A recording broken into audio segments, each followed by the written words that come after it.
This episode is brought to you by the TOC newsletter. Every Thursday, our newsletter includes two things you don't want to miss out on. Firstly, the notes to that week's podcast episode. Whether you're listening while driving the car, out for a run, or doing the dishes, we don't want you to miss the biggest takeaways from each episode. Secondly, each newsletter is a short article from myself or Nate on leadership and culture. These articles are designed to inspire, encourage, and provide practical insights into leadership and culture building. Our content is a perfect fit for anyone who wants to stay up to date with the latest trends and insights in culture building. You can subscribe to the newsletter at tocculture.com or by clicking on the link in the details of each episode. As coaches, we're obsessed with others' success. We're always looking for inspiration and the secrets of those coaches who have achieved success, especially those who have come from unexpected places. In today's episode, we're thrilled to have Coach Dusty May from Florida Atlantic University as our guest. Dusty made headlines during the NCAA men's basketball tournament with his team's incredible run, and we're excited to dive deeper into his success story. Dusty and his team embody the spirit of March Madness with their Cinderella story and historic season.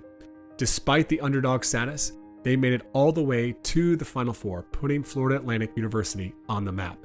But Dusty May's success was far from overnight. He has been a lifelong learner, constantly seeking out opportunities to improve and grow as a coach and leader. In fact, he's been a longtime listener of this podcast, and he reached out to me after reading my first book, Calling Up, and we've stayed in touch ever since. He joined our community, and I started working with him in our one-on-one coaching program back in 2021, and so I've had the privilege of witnessing some of his own as well as his team's growth. What sets Dusty apart from many of his peers is his commitment to learning from anyone and everyone who can help him be better as a coach. He doesn't just rely on podcasts and books to expand his knowledge, but he actively seeks out leaders, coaches, and consultants who can offer new perspective and insights. This dedication to self-improvement is one of the key factors that has contributed to his success. Now, in our next two episodes, we'll dive into Dusty's journey and explore how he built his program at FAU, transformed his leadership style, and put together an exceptional coaching staff. Stay tuned for some valuable lessons and inspiring stories from one of the most exciting coaches in college basketball today. Welcome to the Coaching Culture Podcast. I'm your host, JP Nurbin, and I'm joined by my friend and co-host, Nate Sanderson. The mission of this podcast is to help you become a better leader and build a better culture.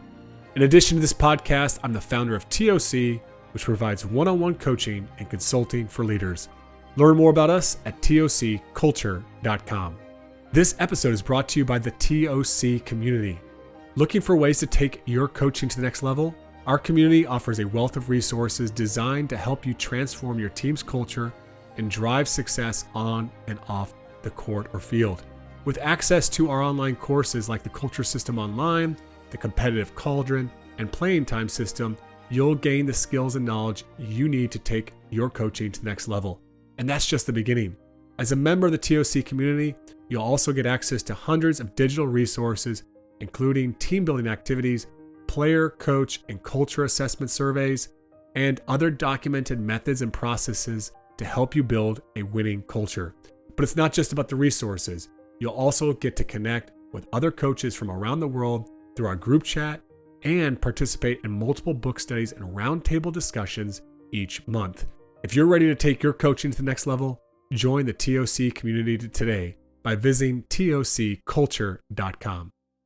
Well, Dusty, we're excited to have you on here to talk a little bit about your experience and obviously this magical run here to the Final Four. And I think, speaking for a lot of the coaches that are listening here, myself included, making it to the Final Four and being on a Cinderella run, at least from the outside, being a 9 seed and making it that far in the tournament, it seems like the dream, right? For most of us, we dream of taking a team like that comes together at the right time and goes on this magical run. So, for all of us that want to live a little bit vicariously through you, what was that experience like over the last couple of weeks to pilot a team to the Final Four?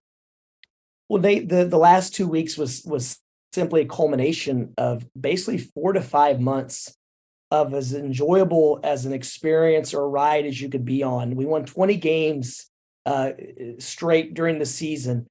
And, when you're in a stretch like that, or even this run late, you're curious to see how your guys are going to change or if it's going to affect their day-to-day habits or work. And early in the season, we found out after we were able to go into Florida and win that we were pretty good. And that just started a run. But because of we were all so lost in the moment, we didn't even realize the stretch we were on, and we didn't realize what we were building towards because we were having so much fun in the process and the day by day. I mean, I laughed probably 10 times during the season where I look at a stat sheet and say, holy cow, are we 6-1? Holy moly, are we really 12-1? And we just kept going and we'd laugh about it for 10 seconds. And then you'd be on to the next thing. But this group, it's just really rewarding that a group of guys they just gave all year and sacrificed, and they never had any animosity towards the guy that was getting their minutes, their shots. Anyway, they just trusted, believed in each other. So the 4 to 5 months was the most, it was so enjoyable. So the last couple of weeks just happened so fast. We didn't even realize, at least I didn't realize the magnitude of what we were doing because we were in the moment and we were having a blast just like we had the previous several months. I think that's a great place to be. Like everybody wants their team to be in that moment where they're enjoying it, they're present, and they just don't want the season to end, right? And I'm sure it's not even just because we want to win a national championship. It's just you're just enjoying what you're doing. My question, and everyone's obviously wants to know what your secret is, but I'm just curious from your perspective, getting your team this year to that place, was it more all these years building to this year, or was there something you did different this year that helped to unlock that? Or maybe it's a little bit of both. What do you think? It's obviously a culmination of a lot of things, but most importantly, it's just a group of guys that are all like-minded, really, really connected to the staff. And there was no push or resistance towards the way we did things. There was an unbelievable amount of trust and buy-in. We learned from each other. The coaches learned from the players learned from the coaches.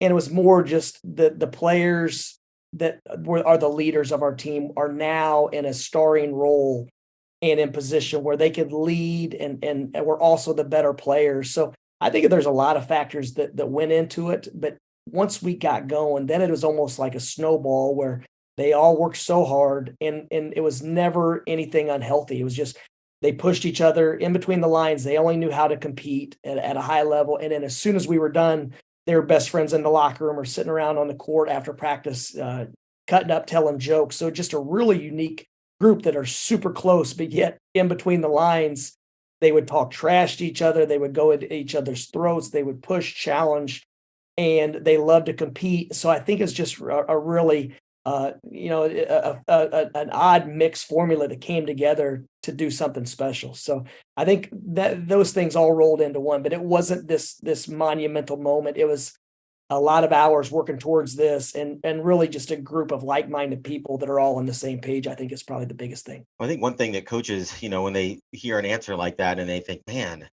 I wish I knew how to or had the players to have a player-led team, or have our players really step up into some of those important leadership roles.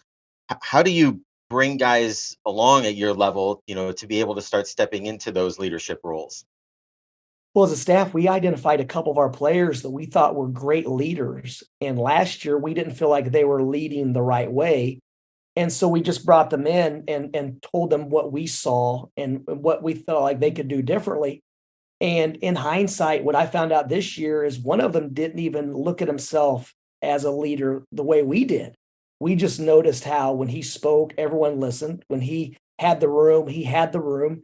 And whatever that it is that certain guys have it, we saw it in him before he saw it in him. So even through our media coverage late, he said a couple of things to the media that shocked me, that basically that us empowering him made him a much better leader. And we just assumed he knew what kind of leader he was. We just wanted him to change a few of his messages or a few of his day-to-day habits, and he did. But it was really, really cool to know that he didn't know how good of a leader he was until we let him know what we just by observing our team, what we saw. And so we had two guys that were unbelievable vocal leaders. They led the right way. And because they worked so hard, because of their intelligence, everyone trusted and believed what they said. So that really helped our team because we had defined leaders, and those leaders were about all the right things. When I look back at all the teams that I've studied, the teams that I've worked with, when things go really, really well, there's great coaching, but there so often is this one or two really strong leaders in the locker room that make us look really good too, right? And I think you're kind of talking about that right now, right? In your interviews, you're so humble, right? Post game, it reminds me a lot of Monty. It's the way that Williams handles himself as well too. He recognizes this not just all on you. One of the things I love and respect about you a lot, but this empowering him as a leader. Talk to us about that, because that word is so cliche, it's so overused. But really, what did that look like? What did that look like early in the season? You had some conversations, or is there any tangible ways that you started to give them responsibilities that maybe you didn't give players or empower players maybe 3, 4, 5 years ago as a coach? Well, we tried, and there were different mixtures of guys before where we just weren't as connected as a group. And sometimes when your younger players that aren't playing in the games are your best leaders, it's hard to lead when they're not on the floor. So there's a lot that goes into it. But I think this year, just everyone recognizing who the leaders were, and then the leaders being about the right stuff. And without a doubt, we probably empowered them too much, where there'd even be times when I would just say, hey, here's what I see. Can you handle this? And they just, yeah, I got you, coach. And they would handle it. And, we have a very, we learned a lot through COVID, and JP, you and I worked together a lot. And so we learned a lot about ourselves during that time, whenever there wasn't the hustle and bustle of practice and preparing practice plans, and there wasn't as much recruiting. So we really did a deep dive in who we are. And we figured out a lot about ourselves as well, that, we're vulnerable. This is a complete partnership. This is an autocratic dictatorship. This is something that we all have to do together. And also the way we communicated with them, I wasn't, my nature, I'm confrontational. I was much less confrontational because I was intentional about it. And it just seemed that we were always just working to be better. And it was okay to be wrong. It was okay to fail. It's okay to miss today.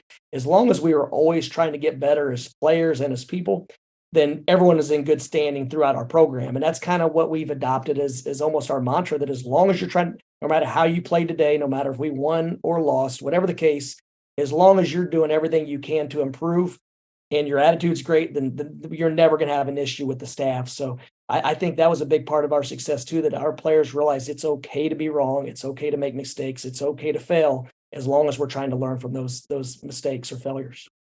I love that example you shared of just asking the players that, here's this something, I need you to deal with it, and just getting them to actually not necessarily just be on the decision-making process or having autonomy in there. It's just in the execution and having responsibility over those types of things. I think that's huge, and it feeds that autonomy.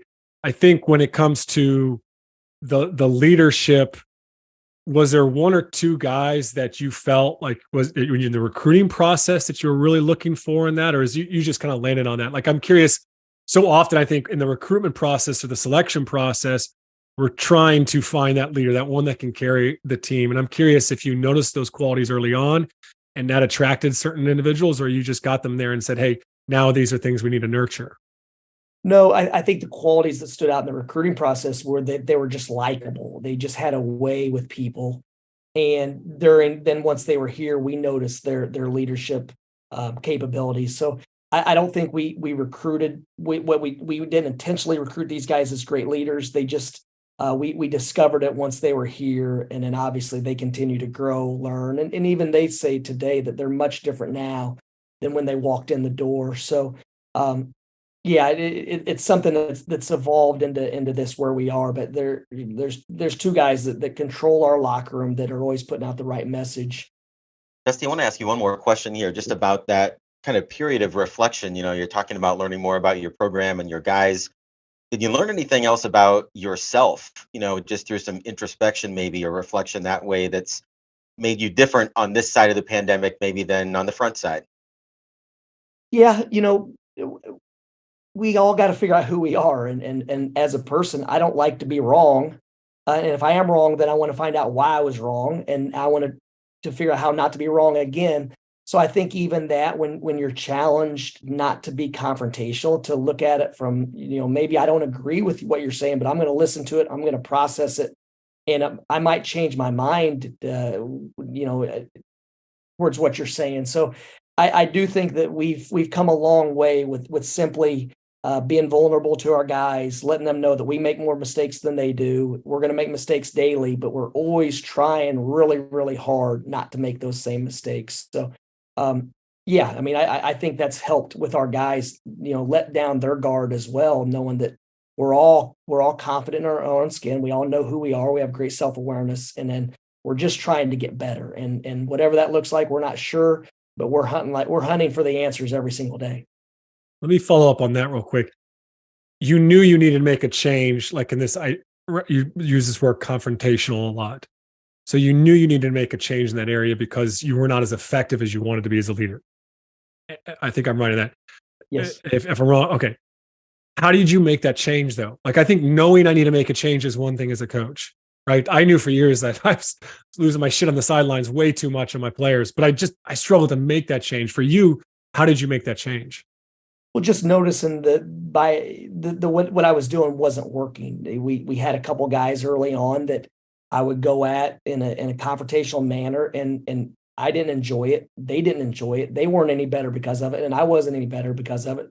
So, it became where if we had an issue with a player, we simply called them into the office and said, "This is what we see. This is how we feel.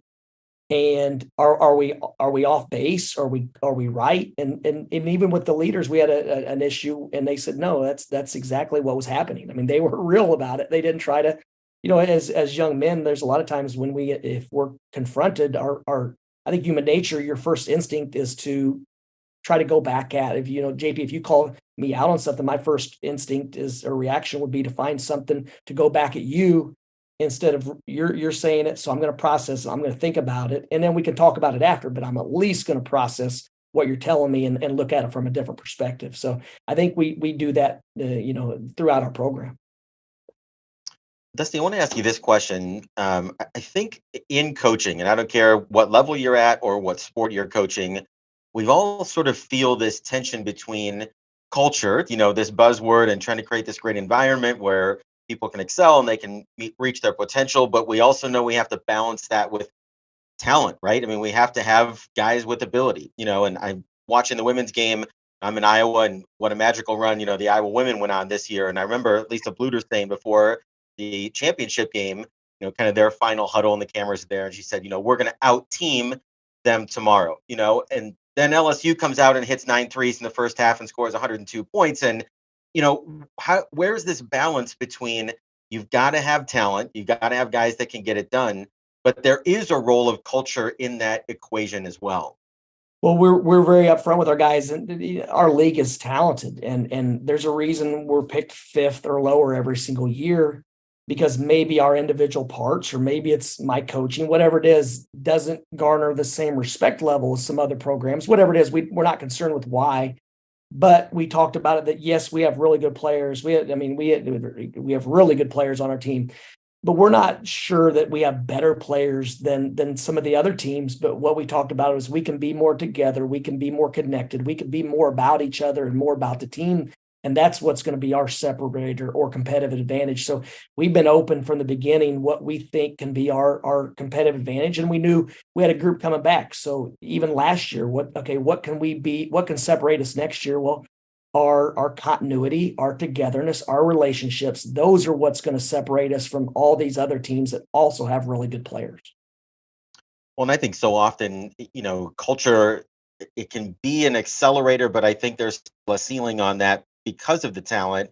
I think what we see in the way we try to communicate it with some of our players is that in many ways, a negative culture can be an inhibitor to what a team, like it can lower the ceiling of what a team is capable of. You talked about how grateful you were that you had a team that really didn't have any self-inflicted adversity. And sometimes, that's the lens, that culture isn't always necessarily something that multiplies, but it prevents those things from being able to, prevents us from getting in our own way, if that makes sense. Yeah, and we were open with that too. If someone was acting out of character, we just reminded them that none of us, me included, we don't ever do anything that subtracts from the group. If anything I'm doing is making you play worse than you would otherwise, then I'm making a mistake and I'm hurting the group. And so we talked about that a lot, and it was kind of a rallying point that you're subtracting from the group right now. All of us are adding to this group, and that's what makes us special. And so usually that was enough to change the behavior because we all were aware of how much better we were because of our teammates and peers. So it was usually, it wasn't a long process of recentering or grounding guys. It was just, hey, we don't do that, or hey, we never subtract from the group. And then typically, because of our guys, they really cared about each other and cared about the team, they would refocus relatively quickly and move on to the next thing. So you're a listener to the podcast, so we're always about like practical things. And so I'm going to ask you to kind of share some of the things that you do. But I do want to say this first, that when it comes to building culture, where it starts is with the leader, and some of the stuff that you've shared before. And then if people were to watch you and the way that you handle interviews and the way that you handle yourself on the sideline, you're the example, right? Like, and it always starts with you. So I just want to first say that, like, that's the biggest component of it. But outside of you being a leader worth following, you not even have to be perfect, just someone that's willing to learn and grow, which you've talked about today. Outside of that, if you were to write a book tomorrow and to have 3, 4, 5 ideas of like, hey, this is how you build culture, this is how I built it at FAU over the last 5 years, what would go into that book?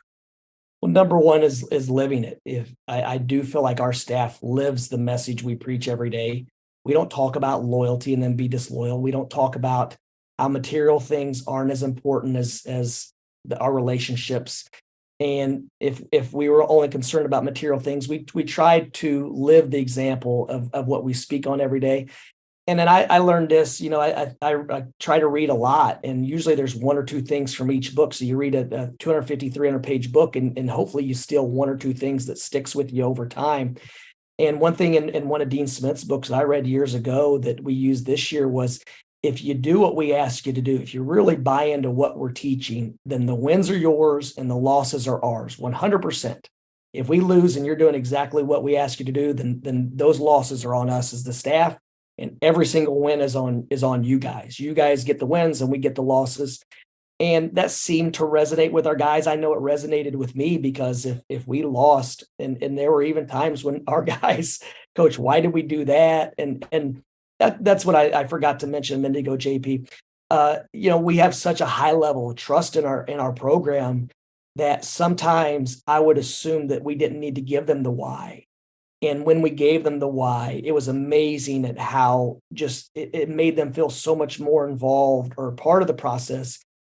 And, obviously as coaches, our job is to spin it sometimes and use a little propaganda to encourage buy-in. But, even the staff would remind me sometimes, hey, Coach, when you give them the why of why we're doing this, then they usually are all in. And there's not even like a introspect, or even them talking about it in the locker room. There's not even conversation about it. So I know when I was reminded that and would take that 1 or 2 minutes to explain the why, you would save so much time, because they were, okay, I got that, makes sense. We got it. We're all in. And, our entire staff was echoing the same messages. Our players echoing the same messages. So that's one thing that I know I got better at this year was, hey, here's what I'm thinking and here's why. And then usually that was the end of the conversation, and we'd move full speed ahead, as opposed to years past. So maybe say, hey, here's what we're going to do. And in all honesty, I let our guys make majority. There's certain things that are very important to me or the staff, and otherwise the players get to make every other decision. Where we eat, it's kind of like my wife. She gets to decide where we live, what we drive, what schools our kids go to. As long as I get a coach ball, she gets to make every decision. And it's a little bit like that with our players. They get to decide the uniforms, the gear, the shoes, where we eat, how we're traveling, all that. Anything that's not super important or imperative for us winning or losing, then they get to make those decisions. So, but definitely giving our guys the why has helped our buy-in this year as opposed to years past. Yeah, I love it. I mean, I got wrote on a few there, just living it, ownership, of the losses, wins are theirs, giving those, the explaining the why, and then giving them, a lot of decisions within the program, which I think is just fantastic. I think there's 2 things I want to unpack on some of the stuff you share around building culture. One is that trust, which I know comes back to relationships. So unpack that one real quick for us. Just, I know that when it comes to team building, and you're not the traditional guy as far as having some sort of, I guess you wouldn't lean towards more of that structured activity. You like it to be more organic, but still with some organic, like what does that look like at FAU, this organic team time where guys are able to just build relationships and spend time together and have fun? Well, we've tried the structured approach, and it just didn't. And whether it was just that team or, and by nature, I'm not a slogan guy. We have a couple sayings, we have a couple rules, we have a couple standards and expectations. But so just by nature, we don't have a wall, we don't have a weekly shirt. We just try to spend a crazy amount of time with our guys. We try to share information. We shoot them texts. We have them over to the house. We're in the training room. We're in the weight room. We're on the floor with them, just trying to spend as much time as you can, and also quality time where you're asking them real questions, and you're curious and about their lives, and they know that they can come and talk to you about anything, and you're not going to judge them. And even open it up about, some of your failures or some things that maybe you're not proud of your past or certain things that happen. And I think they're a lot more open to sharing things. And then they're coming to you for guidance or advice versus judgment or anything like that. Cause that's one thing, even, they make a mistake. It's okay. You've made the mistake. We can't change it now, but here's how we can respond to it. And here's how we can make the most out of it, where no one repeats this mistake or we don't ever do it again. Because a lot of times it's, as parents, as coaches, we want to chastise and try to correct, and there's really no more correction. They feel terrible about it. It's obviously a mistake, but where do we go from here, as opposed to dwelling on it? I love that. It reminds me of just even some of my conversations years ago with Chris Oliver, probably about 3 or 4 years ago. I remember him, I think he was just leaving, his college coaching gig. And I know you're good friends with Chris, but like he talked about the culture was so much around the quality of our conversations.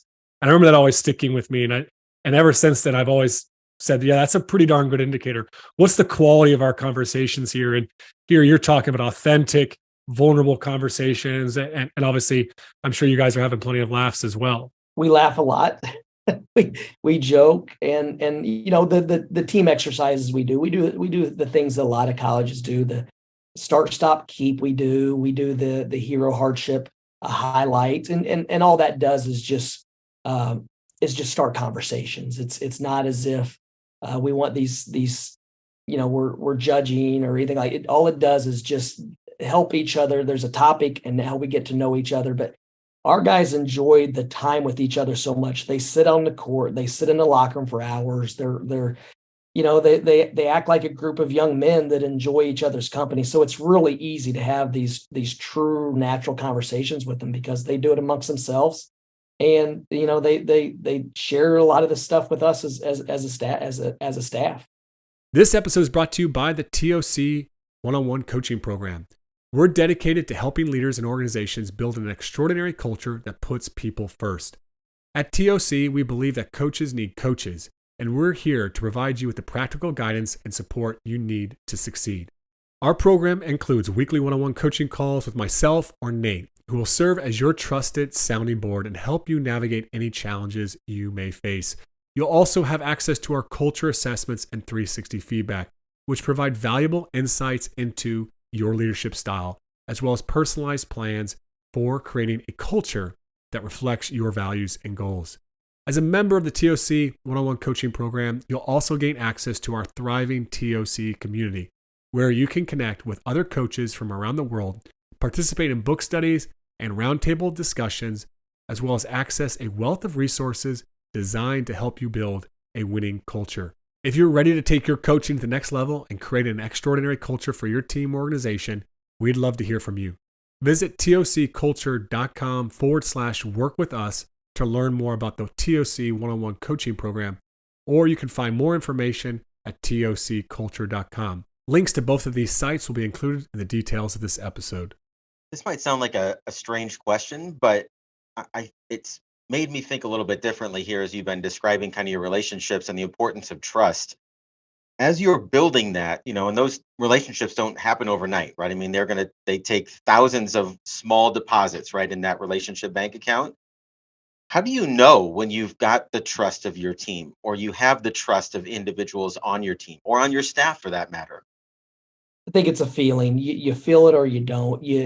hopefully as coaches, we have a sixth sense of guys that are unhappy, that are disgruntled, that are bought in, that aren't bought in. And then, as coaches, we've got to figure out how to solve problems and reel guys in, or if it's not the right guy to separate from them.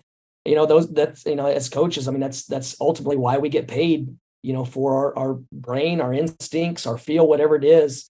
And those are the things we got to figure out. And you got to anticipate those problems and get out ahead of them. And usually with problems, if you can predict what's going to happen, then you can get out in front of them, because we talk about it too. Like we decide well in advance how we're going to respond to a bad call, how we're going to respond to a teammate losing his cool and getting technical. I'm going to decide in advance how I'm going to respond to a player getting frustrated and yelling at the bench, or whatever the case. All those things we talk about, and one we got the mental conditioning from Monty Williams, where there's all these issues that are going to arise over the course of the season, and we can decide now in August or July how we're going to respond to those. Whether it's an injury, whether it's a girlfriend issue, whether it's your parents are telling you have to shoot more, we can decide now how we're going to respond to that. Because when you're in the heat of the battle in real time, you usually don't respond the same way you do before or after. Well, there's a lot of great psychology we could dig into a little bit. It reminds me of our conversations, JP, with Dr. Bruce Perry, talking about the importance of predictability leading to this place of psychological safety. And I'm sure that also contributes to that trust factor being built up, in the relationships in the program there. I want to ask you this question too. So JP and I work with a lot of coaches that are either starting at a job in a head position for the first time, or transitioning into a new job and taking over a program. Obviously at FAU, when you got there, there's the famous story from the CBS article that, that you didn't see the facilities before you signed on the dotted line, and maybe had a little buyer's remorse there. But I'm sure that there was, as you walked into that job, there's a long laundry list of things that you'd like to see improve, that need attention right away.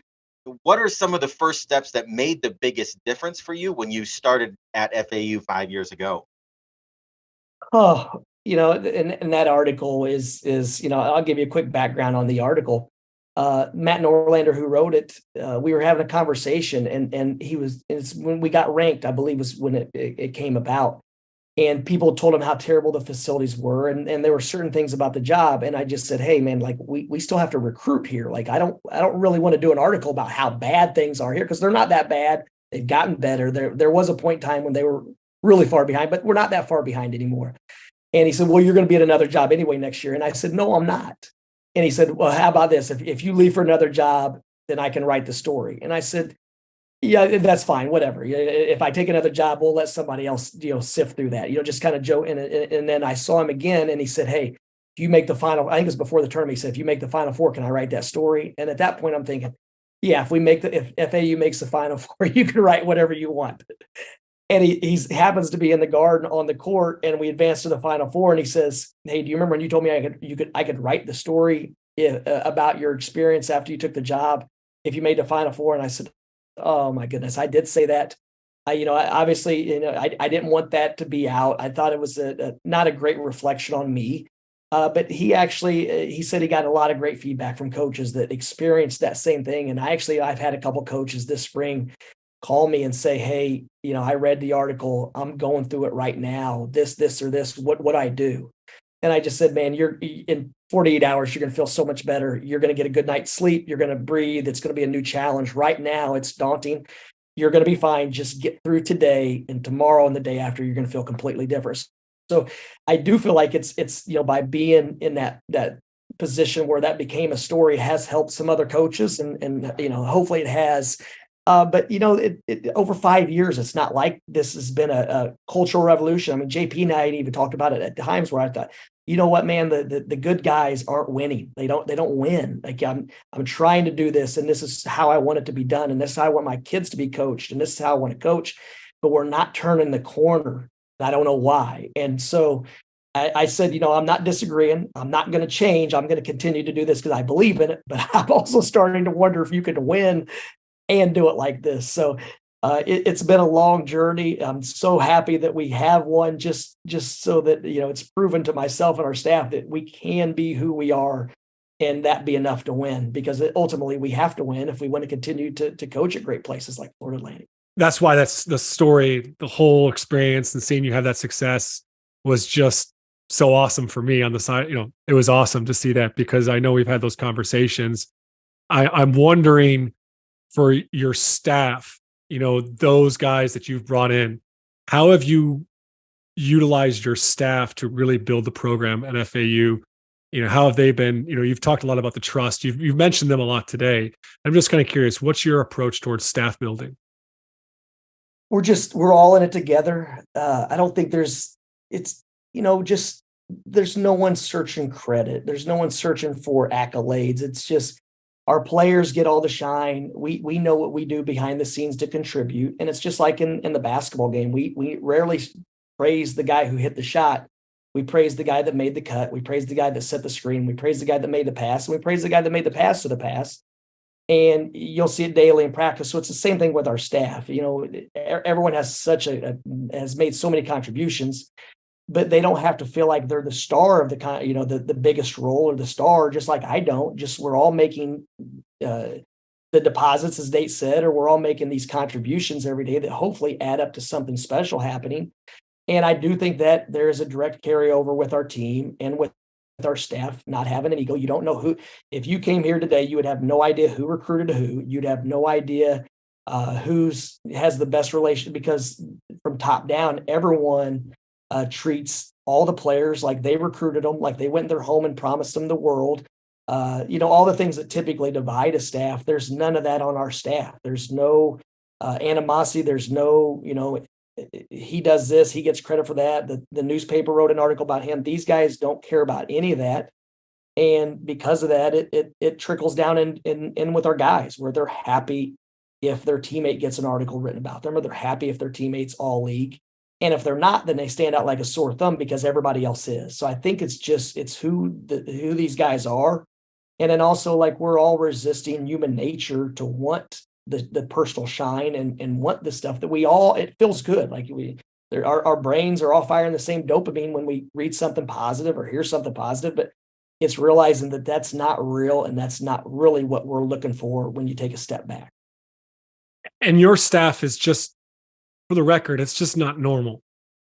No, I'm just gonna be honest. You know that, right? Like, and I remember maybe a year and a half ago, we did a Google form survey with your staff, and I'm sitting here opening this up going, okay, what juicy stuff am I going to on Dusty? And it's like, he is the example. He pushes us. Like, it was just like, these guys couldn't find really anything constructive that I was like, oh, hey, let's talk about this or work on this. It was like, so it is so much of your example, but I think comes back to this building trust. I mean, is this just hiring the right people, or are there certain things that you feel you do outside of your own example? Are you organizing staff dinners? I mean, like, just what does that look like to continue to build those relationships and keep guys connected in that way amongst your staff? Because it's so easy for that staff division to kind of creep in, like you said, and people to start to want that spotlight. No staff dinners. We all live in Boca. The cost of living is expensive here. So the guys with families live far away, and I'm very, very conscious of their times. I had young kids in this business, so we don't do a lot of, our wives have lunch occasionally, on a tournament run, everybody's families are together. But other than that, no, it's who they are. It's hiring the right people. And then I think we all just share our experiences of negative things that have happened in the past, and things that have splintered a staff, and things that we didn't like. And it's just like as players, as a player, if there are certain things a coach did that you hated or you couldn't stand, why would you want to do that? Why would you want to coach the way you're coached, even if you didn't like it or it didn't make you better?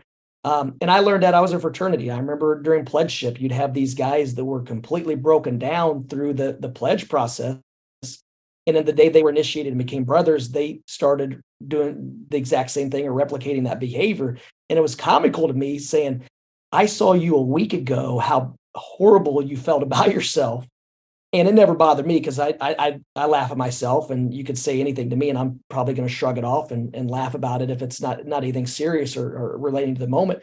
And so that always kind of stuck with me, that's kind of how we do as coaches. If a coach did something to me, even if I didn't like it, it made me worse, then I do it just because that's the way I was coached, as opposed to, all right, let's take a step back.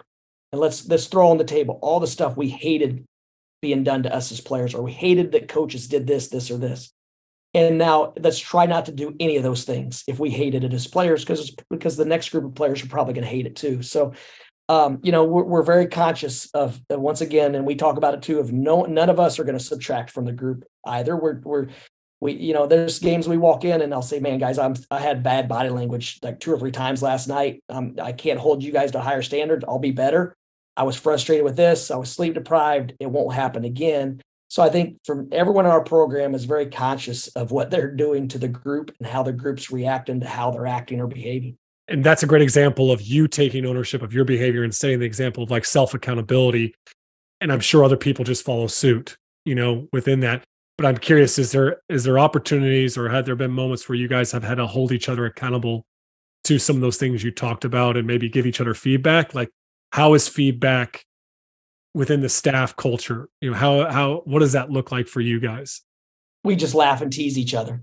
It's, when we laugh, we cut up, when it's time to be serious, we're serious, but otherwise we're joking and teasing each other about how the team issue gear fits or whatever the case. So usually we correct it through humor. I mean, we laugh. Coach Church on our staff, he gets frustrated and he drops back, and we call it the recliner. And so we'll pause it on the table and say, hey, here's coach hitting the recliner again. And then obviously we all care about our, how we're being perceived. And so usually he doesn't hit the recliner for a couple of games, but there are times, and we're in the heat of a battle when certain things are frustrating. And even, in our postseason meetings, our players will say, coach, man, when you did this, that really hurt me. And your first instinct is, well, I was upset because you did this. And instead it's, I'm sorry I made you feel like that.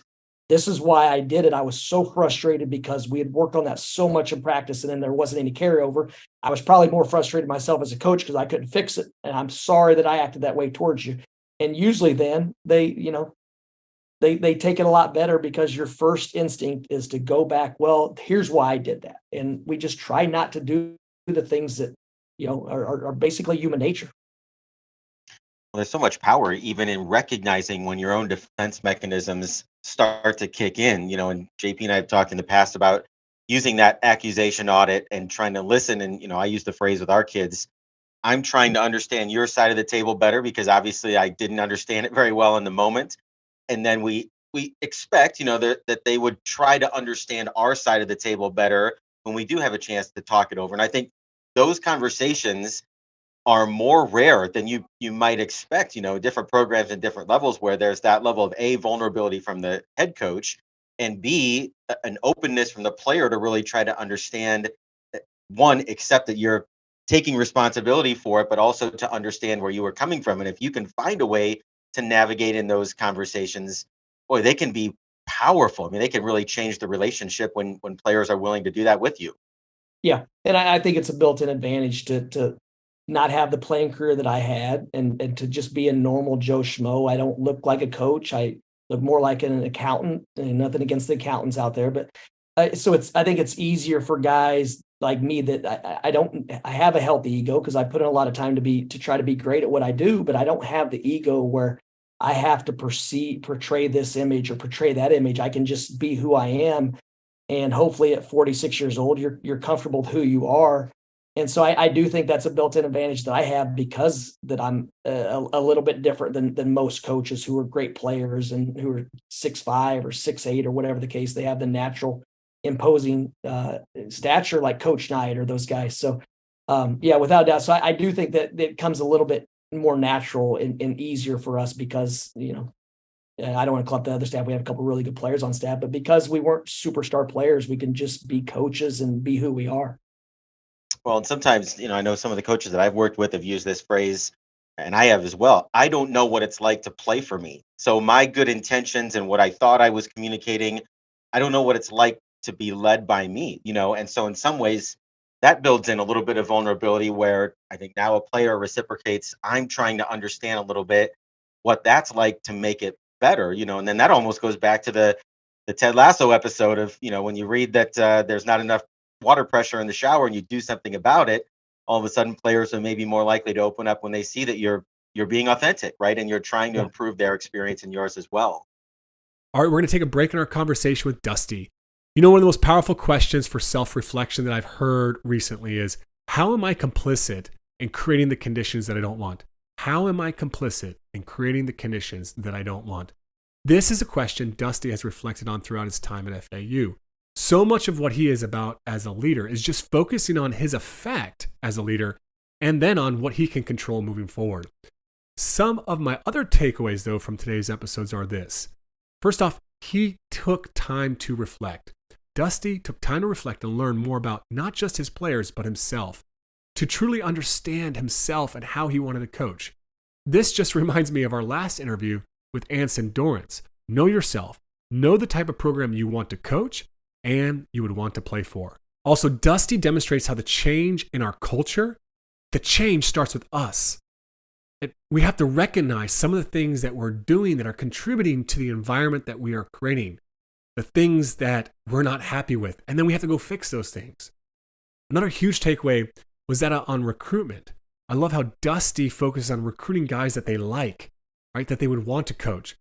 And they do their best to identify high character guys and obviously talented guys, but they accept the fact that they're not going to always get it right. But they're still willing to work with every one of those players by getting to know them better and then helping them to become better leaders and better men. Now, without a doubt, Dusty's own leadership example is worth following. And so often that's not the case, as we tell our players to act a certain way, but we ourselves don't model it. And I admire his high level of personal ownership, even in just how he makes his players feel. He's willing to take ownership of what part he might have played in that. I loved his 3 tips for building culture. First was kind of practice what you preach. Secondly, explain the why behind decisions that he makes. Generation Z, all right, this generation of athletes need that so badly.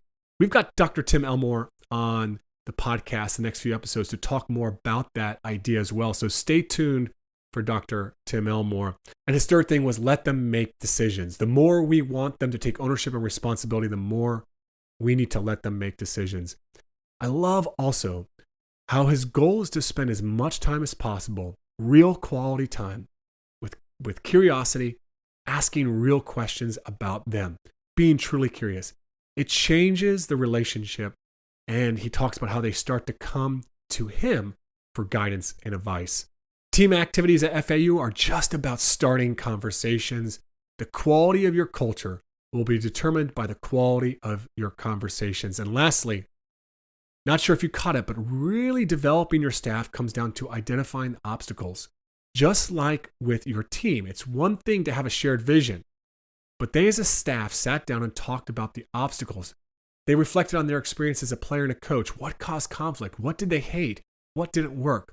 Getting those things out in the open helped them to keep things lighthearted around some feedback, which I think is awesome. Correct through humor. All right, that's it for today's episode. Next episode, we'll be back with more from Dusty May, talking about how he plans to continue to build the program in FAU, to stay the course as a leader, and how he manages his emotions. In the meantime, be sure to subscribe to this podcast. Leave us a review if you think it's worth the 15 seconds it takes to do so, and share this episode with at least 3 people who you believe might find some value in it.